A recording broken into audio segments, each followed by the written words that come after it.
सुप्रभात प्यारे विद्यार्थियों। बेटा कल हमने आपके जो हिंदी पाठ्य पुस्तक है उनमें उससे पाठ नंबर 3 के शब्दार्थ किए थे।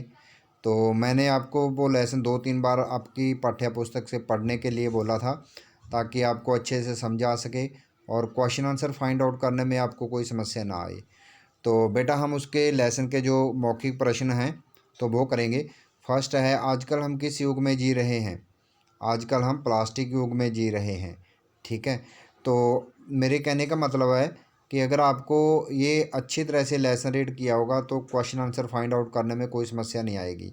और ये क्वेश्चन आंसर जो मुख से का मतलब ओरली क्वेश्चन है, ये आपने बुक में ही फिल करने हैं, बुक में ही राइट करने हैं पेंसिल के साथ, जैसे मैंने किया है। तो सेकंड क्वेश्चन है, पुराने ज़माने में हम बाज़ार से सामान कैसे लाते थे?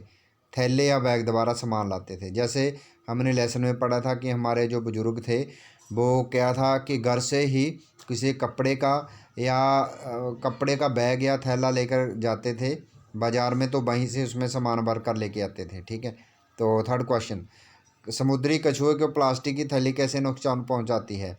समुद्री कछुआ प्लास्टिक की थैली को जेली समझकर खा जाता है। ठीक है, तो आगे आपने लिखना है कि उसके फेफड़ों में जम जाती है या उसकी जान निकल जाती है। तो ये आगे आपने इसका थोड़ा सा खुद आंसर क्रिएट करना है। ठीक है, तो आपके लिए छोड़ा ये। तो नेक्स्ट क्वेश्चन है बेटा लेखनी से। तो ये जो सेंटेंस हैं, ठीक है, निम्नलिखित वाक्यों को पढ़कर दिए गए प्रश्नों के उत्तर दो। जो लोग अशिक्षित व अज्ञानी हैं, अशिक्षित अशिक्षित होता है बेटा जो अनपढ़ होते हैं, वे इस खतरे को नहीं समझते। उनको माफ़ किया जा सकता है पर उन्हें समझाना भी हमारा काम है। ठीक है, तो ये वाक़या दिया है, ये लेसन में है, तो आपने ये और इसके नीचे क्वेश्चन दिए हैं तो ये देखने हैं आपने। तो फर्स्ट है, यहाँ किस खतरे की बात की गई है? प्लास्टिक के दुरुपयोग से होने वाले खतरे की बात की गई है। अशिक्षित और अज्ञानी किन लोगों को कहा गया है? जो प्लास्टिक की थैलियों को सड़क पर और नालियों में फेंकते हैं वो अशिक्षित असभ्य व्यक्ति होते हैं। हमें उन्हें क्या समझाना चाहिए? प्लास्टिक के उत्तर है प्लास्टिक के सही उपयोग के बारे में समझाना चाहिए। ठीक है, तो ये आपने अच्छी अच्छी राइटिंग में, सुंदर सुंदर हैंड राइटिंग में बुक पे फिल करने हैं। तो नेक्स्ट है, निम्नलिखित वाक्यों पर टिक या क्रॉस का निशान लगाओ, सही गलत का निशान। ऐसी वस्तुओं का प्रयोग करें जो प्लास्टिक से बनी हों, ये गलत है।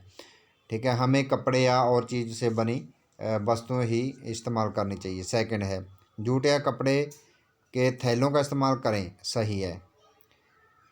प्लास्टिक थैली व उपकरणों का प्रयोग करें, ये गलत है, क्योंकि प्लास्टिक की थैलियों का उपयोग नहीं करने चाहिए जो पॉलीथीन लिफाफे होते हैं। ठीक है, तो नेक्स्ट है, दिल्ली सरकार ने एक बिल के द्वारा प्लास्टिक के प्रयोग पर पाबंदी लगा दी, सही है। पेंट, इमल्शन तथा प्लास्टिक की चीज़ों में प्रयोग किए जाने वाले रसायन स्वास्थ्य के लिए खतरनाक होते हैं, ये सही है। तो ये सही गलत हो गया, आपने बुक में फिल करने हैं। नेक्स्ट है बेटा, उचित शब्द से रिक्त स्थानों की पूर्ति कीजिए, खाली स्थान भरने हैं।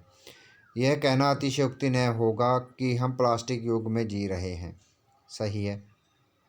सेकंड, यदि प्लास्टिक इतना डैश है तो हमारे जीवन में ज़रूरी कैसे हो सकता है? खतरनाक।